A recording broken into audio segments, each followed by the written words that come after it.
So I totally forgot to explain how some of these mechanics work. Also, I added a cool bow.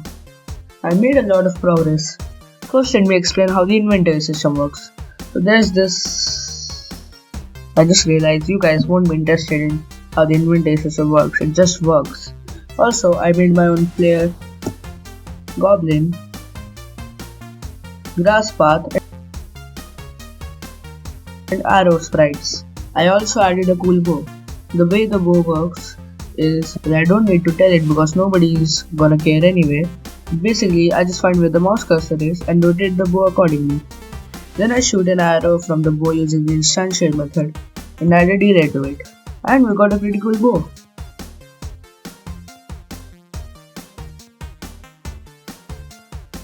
Then I added a day-night cycle.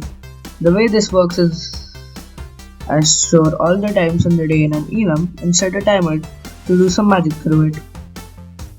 Yeah, I don't know how this works, I forgot. Then we check the times of day and set the color of the global light accordingly using color.lerp. Now, if you don't know what lerp is, it's just short for linear interpolation.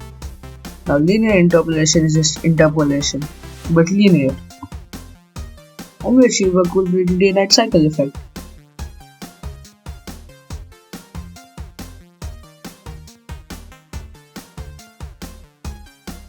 I also updated the inventory to be more transparent.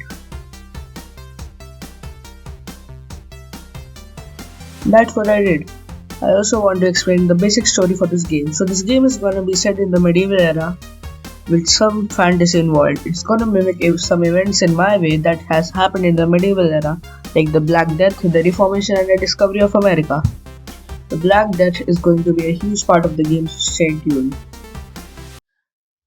Thanks for watching and stay hydrated. Bye.